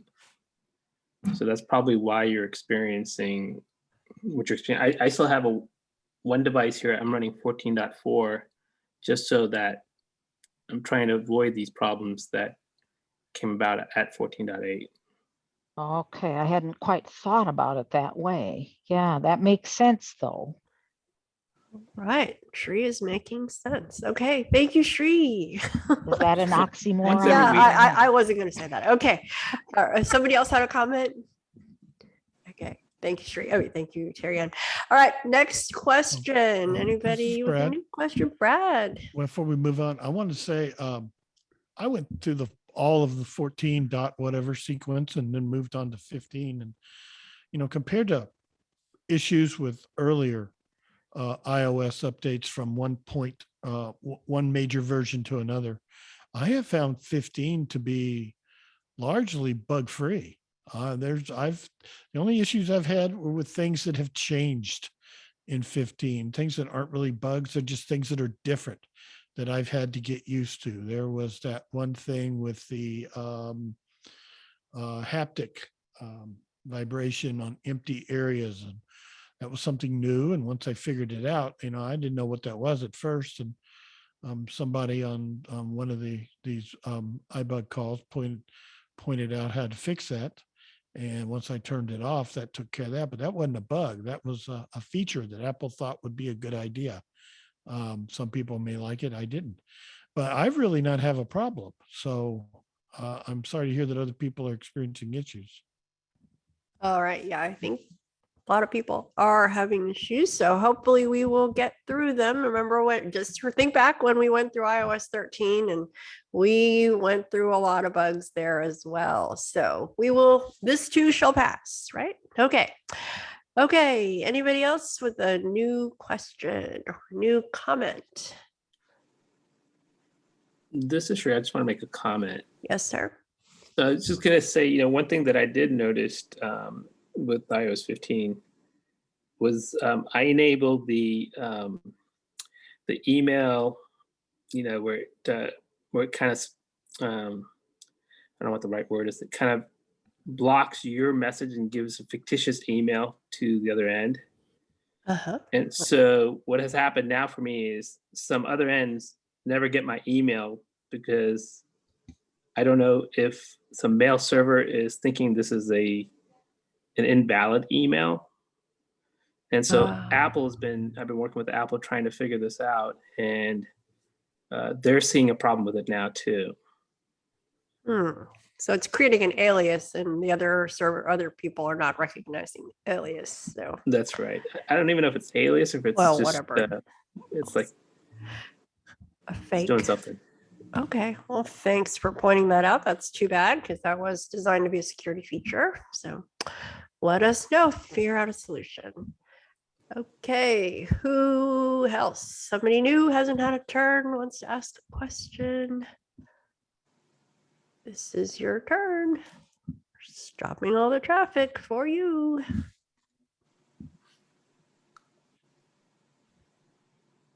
Hello, Xavier. Go ahead, Xavier. Yes, I'm having a problem with my Amazon Music. I can't get on my playlist and it goes offline. And I can't seem to get it back online to access my whole entire library. Did anyone know? All right. And were you having this issue? Was it all working before a certain point, or did something, did it happen after you updated or what? Yes, it happened after I updated to 14.8. Okay. Well, all right. Anybody want to help Xavier out? We had a pretty lengthy discussion at the beginning about how Amazon is having some issues. Yeah. So I don't know if this is anybody else have any thoughts? Are they having the same problem that Xavier is? Any Amazon Music people? Oh, Xavier, I don't know. I don't know. Nobody's. You stumped them too. Yeah, I'm on an island by myself. Oh, well, yeah. Well, This is Terry. Go ahead, Terry. I have heard that other people are having this problem. Okay. I don't use Amazon Music on my phone, but so I can't really speak to it. But I do know that other people are having the same issue. Okay, so you are not alone, Xavier. No. Oh, okay. Not alone. And like it's Michael been Jackson. since 14.8 and it's gone into 15 for some people too. Okay, well, you keep plugging away, Xavier, and let us know, okay, when it gets better. All right. Thank you. Thank you. All right, who's next? See, there we go. Maria. Maria. All right. I am wondering, and this might just be because I came back from work and read quickly and I might have missed something, but I'm wondering, so with these new AirPods 3 that were announced today, and they might just be super new and no one actually knows, but I'm wondering, so does anyone know, are they so like, you know, the AirPods 2 are similar to the EarPods and how they fit in your ears, where they kind of fit on they kind of rest at the opening to your ears, which I quite like. And so they let some sound in, but they're not like in your ears with ear tips to seal your ears, if this is making any sense. And whereas the AirPod Pros do have these ear tips, and they go in to your ears, and they like are meant to seal off the sound and actually go in your ears, which I personally don't particularly like. So I'm wondering, does anyone know? Because I know like the AirPods 3, they're supposed to have some of the AirPods Pro like features, the stem where you can squeeze it instead of tapping, and the like active EQ and spatial audio and stuff. So I'm wondering, does anyone know, do they still have the like open kind of fit, if you will, where they rest on your ear? Yeah, this is Brad. Brad, help My Maria. understanding is the new AirPod 3 do not have that snug, I can't what we call it, silicone tip like the AirPod Pro does.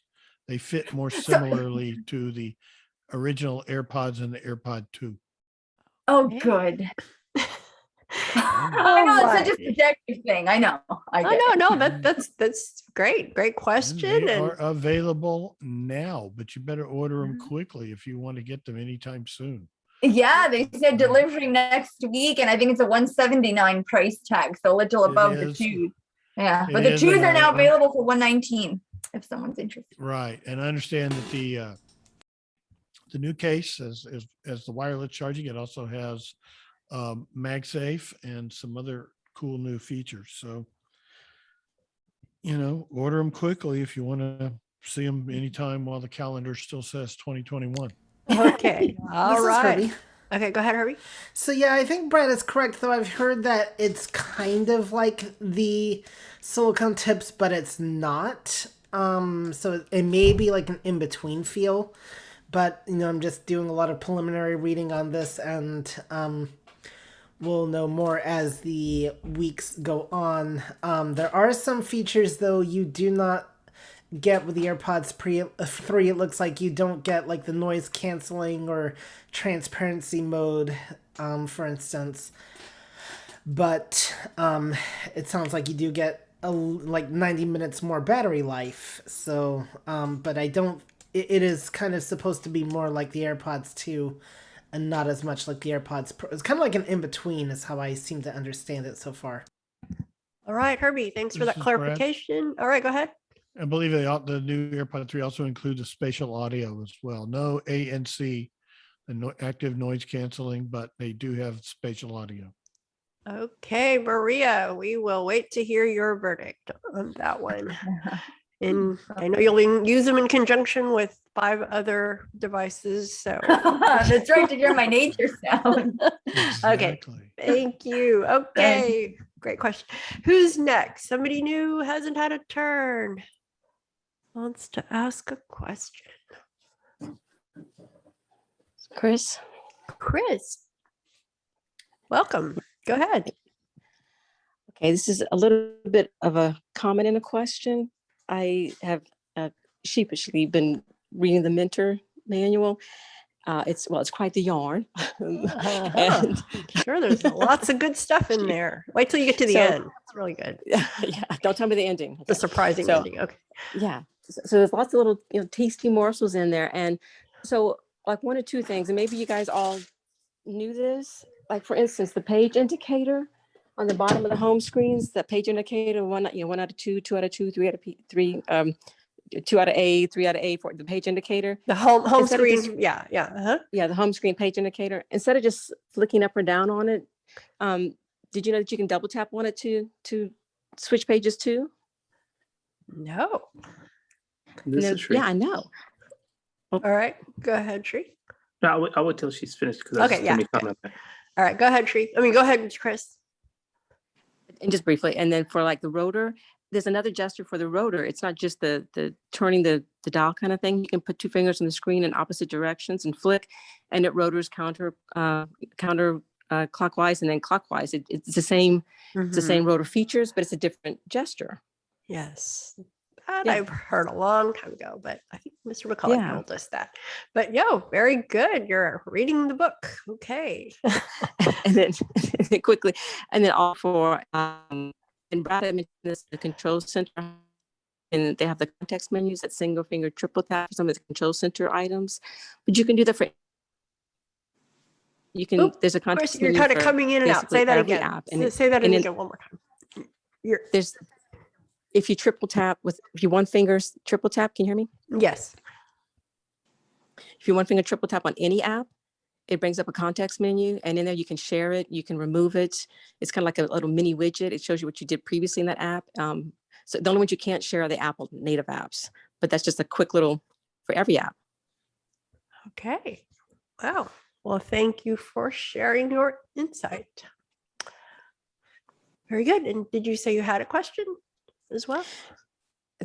I did. When you do the single finger triple tap on an app, for instance, one of the options is to remove the app. And I don't know if that's the same thing as deleting the app. If you do the edit function, the flick up or down in the app, and if you do the edit and there's a delete option, This is Herbie. I haven't tried it. So All right. And just remember, just wait till everybody's finished speaking. Okay, go ahead, Herbie. Yeah, so basically, when you remove an app, it should give you an option that says, do you want to remove the app from the home screen or delete it permanently? And if you delete it, remove it from the home screen, it is still available in your app library, but it's not taking up like actually, I'm not sure if I think the app is. I'm not sure if the app is still on the phone or if it just removes the icon from your home screen. But that's what you should get when you hit the remove button. All right. Thanks, Herbie. All right, Chris. So does that mean, and this was sort of a follow-up question, to remove an app from your Apple ID, from your Apple library, is there a way to permanently remove an app so that if you went back into the App Store, it wouldn't say download or re-download or whatever it says. It would just have that get option again. This is Herbie. Go ahead.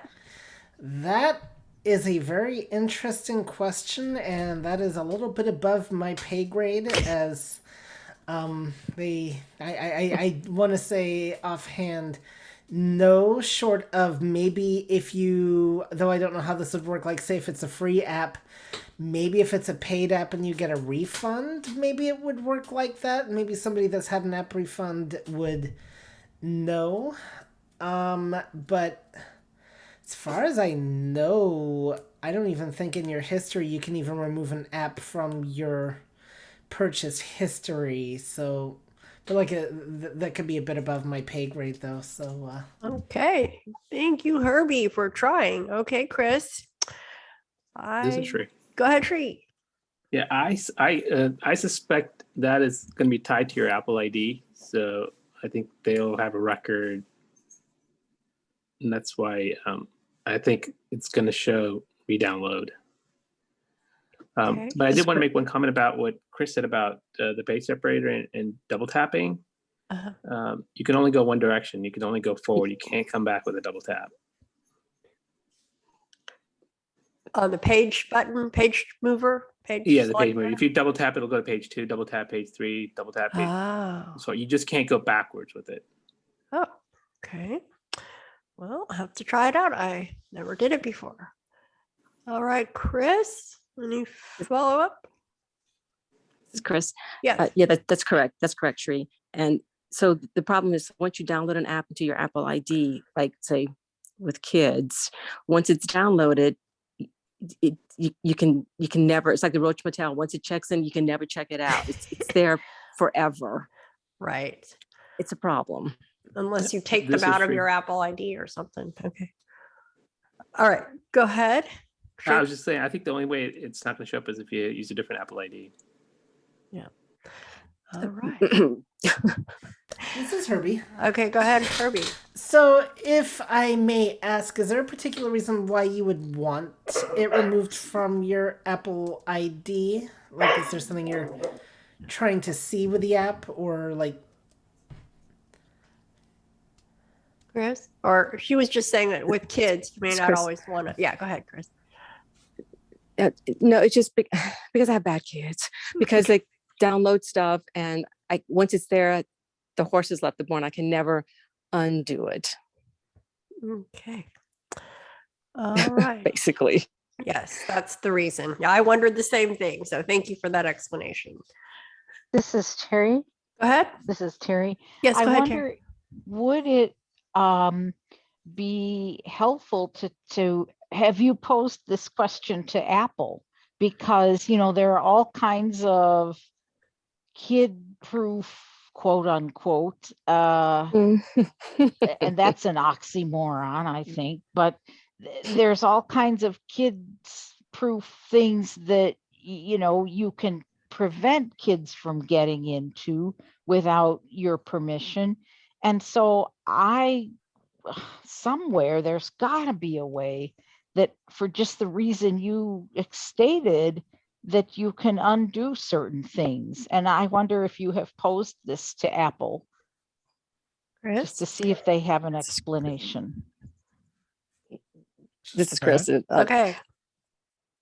I can't remember. I think years ago I did, and there wasn't a solution to it. And my kid, yeah, that's a nice thought, Terry, to be able to stop them from doing anything. But have you met a teenager today?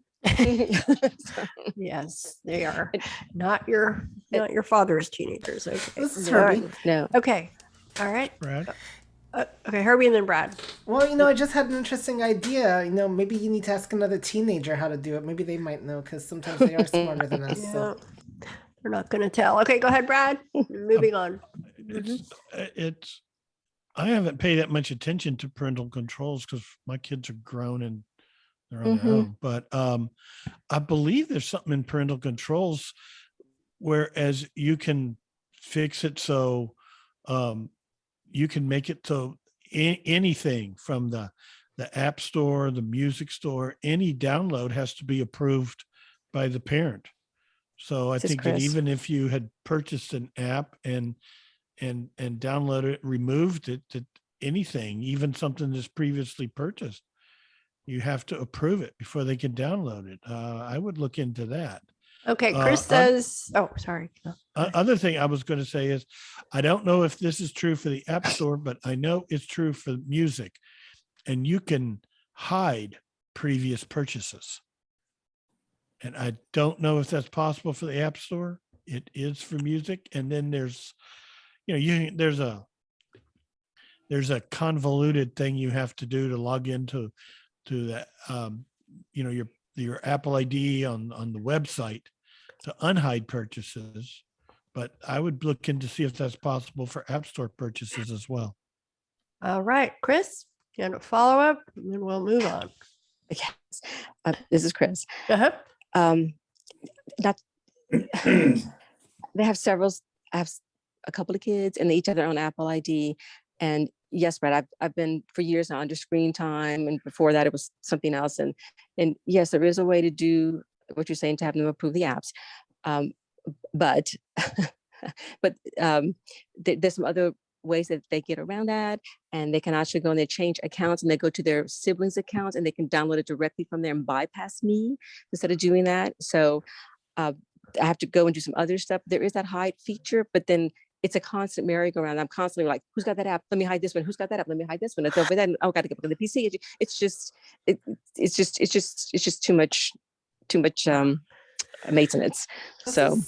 Okay. All right. One more comment. We need to go on. Okay. Thanks. No, okay. I'm just interested in what you were saying, how they get around it, because I know from past experiences, if you try to sign into another account on the phone, it locks you into that account for X amount of days it's kind of Apple's way of protecting accounts and whatnot. But I think if nothing else, you really should complain to Apple again and just, if nothing else, try to make a public spectacle of it if they ignore you, because a lot of time drawing attention to these issues can light the fire under Apple's butt to really try to make necessary changes. So, all right. This is Sri. Okay. This topic. Okay. Okay. Yes. One more quickly. I was just going to say, you might want to look at third-party app also. There might be some controlled third-party app you could get. Okay. Chris, I have, they're not accessible. Oh, okay. Well, that's the problem. Chris, Okay. can I just Yes. ask real quick, Mhm. Dee's question from last time about her haptics, was that ever solved? Remember Dee's haptic her- question? I yeah, her don't notification. think so. I don't remember. This is Brad. Yes, Brad. Yeah, I think we did resolve it. Her issue was the rapid haptic action when you're in the empty space. If you go to settings, voiceover, audio, and then under at the very top, I can't remember if it's sounds and haptics or just haptics. Yeah. And it was in there. This is Chris. Uh-huh. I don't think that was the item thing, Brad. She was going to notifications. She was trying to swipe up from the bottom. She wasn't getting any haptic feedback swiping up from the bottom to get to the notification center. Oh, yeah. I don't remember what was going on with that one. So, any I do solutions, remember the Chris? question. I don't really understood what the issue was, and I don't believe there was any way to control that. We talked to her about making sure your haptics were set at 100%, and it's one of those This things is- where I'd have to sit down with someone and actually, see what they're Chris. doing and hold their device in my hand myself to figure that one out. Okay, well, Chris, what you got? Well, so in the mentor manual, Oh boy, here we go. I knew it was coming. Okay. careful what you wish for. If you go, there's just two things you might want to look at. If I could pass this on to her, I'm not on Facebook. Go ahead. If you go under, and Jody had mentioned this, if you go under settings and then just sounds and haptics under settings, not voiceover, at the very bottom, it's something called system haptics for system wide haptics. And it says specifically in the manual about haptics for things like notifications. Okay. So, and I would presume the default is on. I don't know, but if she might want to check because it specifically mentioned that as part of the system haptic features that for notifications that had to be on. And the other one was there's one under settings, accessibility, and touch. And there was one called vibrations. And in the manual, it said if that vibrations one was set off, toggled off, then there would be no haptics for the whole system for anything. But I think Dee said she thought she was getting some haptics for some things. Right. It's when she swiped up, something happened or didn't happen. Okay, well, wow, you've been a wealth of information. Thank you very much. All right. Thank you, Chris, and everybody else. Jody, with a quick question. Okay, go ahead. What was the alternate gesture for the rotor? Like putting two fingers on the screen and pulling them in opposite directions. Oh, okay. Thank you. All right, thank you. Okay, somebody else have a new question? Yes. Okay. Yeah. Okay, Susan, you're really far away again, so it's going to be hard to hear you. Okay. Can you hear me? Yes, go ahead. Okay. All right. Want to make sure. Okay. I've been having a lot of problems with emails and notifications that it's happening on both devices. And it gives a long explanation on what the notifications are all about and the emails, and it goes on reading and reading and reading. And it really gets in my way and bothers me when I'm either looking at videos on Prime Video, or I could be in anywhere, in notes, you name it, it's in there. So is there a way to make it short again? Because in the past, it would just send me let me know if I got a text message or notification, and I double tap on that and it would open it up. But this is filling up the whole screen. It goes on and on and on. I'm like, okay, I'll check it out on the website. So is there a way to fix that? Okay, I'm not sure. Are you saying that your notification is too long? I mean, it's also just, okay. Too Does long, anybody else have a question, a solution for Susan? Anybody else have This any? is Trey. Go ahead, Trey. This isn't, are you saying like your email preview is too long? If it is, you can go to settings, mail, and change your preview to be maybe 2 lines. Okay, that's yeah, I didn't see that. I looked in mail. Yeah. It's on the iPhone and iPad, but like say here, we have ABC Channel 13 Houston News, and like today, the email it showed up and it went on and on and on about, Right. Okay. So I think yeah, I'm just trying to give a quick example. I'm not Right. just running my mouth. You know, it was going into a lot of detail about a lot of shootings and killings last night. So Okay. anyway. So yeah, Sri is suggesting that you try to modify the setting and have a 2-line preview, and maybe that will help. Thank you very much. Okay, who's next? Somebody new that hasn't had a turn, please. Anybody new? New question, please, in our remaining time. So Brad. Brad? Well, as I mentioned earlier, I recently changed my cellular provider to T-Mobile, as I was with Sprint, and one of the I'm going to have to change, so I went ahead and did it.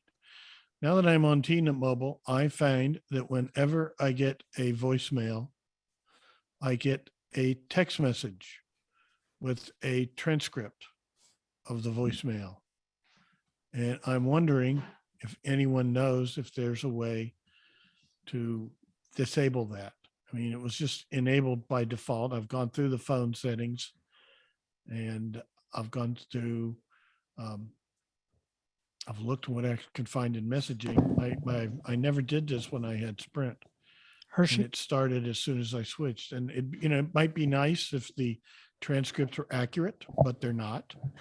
Okay, I think Hershey has This a is solution. Kate. Go ahead, Hershey. Oh. All right, so I have Sprint. I don't feel like moving over to the T-Mobile, even though they want me to do it really bad. Been there since 03, but there is an app.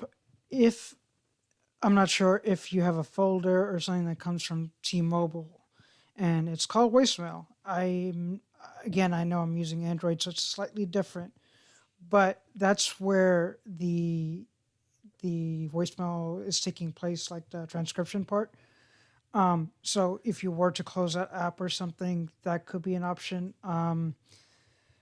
If you recall back in the day, just to listen to your voicemail, if you dialed your own phone number, it should go to the Sprint voicemail prompt. So a lot of Sprint/T-Mobile stuff is still around, just rebranded, obviously. But I would see if there's an actual app. If there is, then you could possibly get to where the transcription stuff is happening, because it's obviously being done through an app, not iOS. So that's the only way I could think of getting rid of at least the transcript stuff. I've only found one person, and she sounded like a robot anyway, that it perfectly transcribed.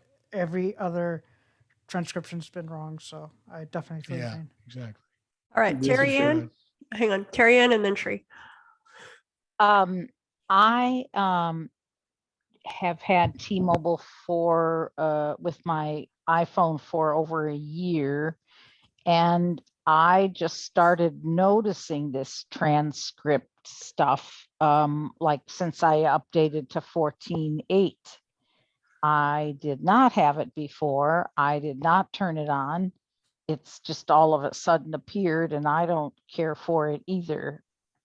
All right. And Oh, I've sorry. been a customer for a year, so I don't know what's happening. Okay, maybe Sri can help us. Sri? No, I just had a curious because I have Verizon and my transcribe shows on the voicemail message itself. It's in the voicemail tab and it's under each voicemail message. There's a transcribe of it. But for Brad, are you saying that you're actually getting it as a text message alert? Yeah, this is Brad. Yes. Yes, and when I was on Sprint, I did get what you're talking about. I got a transcription, and it was the same kind of transcription. It was mostly wrong.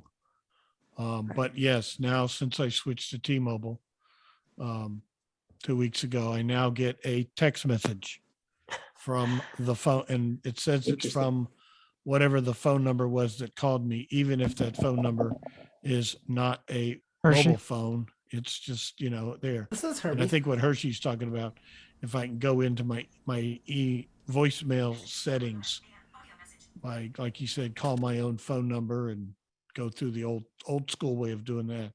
I bet it's a setting in there. And this is Okay, Hershey quickly. again. Okay, quickly, Hershey. Okay, go ahead. Just to wrap up, it should work to that, but I know that T-Mobile had a standalone app, so you might also just search it in that sense. I think they've integrated it with iOS's voicemail application, so it might be that you're stuck with it. The only other thing I could think of is talking to customer service and asking them to turn off a switch on their end, because sometimes they turn on stuff you don't need it, and they could do it on their end. Okay, Harvey, and then Shriek, and then we're done. Just real briefly, I use T-Mobile and computer stop. I have, but I don't. Like I said, I don't use native voicemail. I use Umail, and I don't have this problem. But I was gonna make Hershey's suggestion, and maybe you should ask customer service if that's something they can turn off on their end. All right, Shriek, you have the last word. Go ahead. No, I didn't have it to say. Oh, okay, sorry. That wasn't me. Okay. Last word, Android Insight this Wednesday.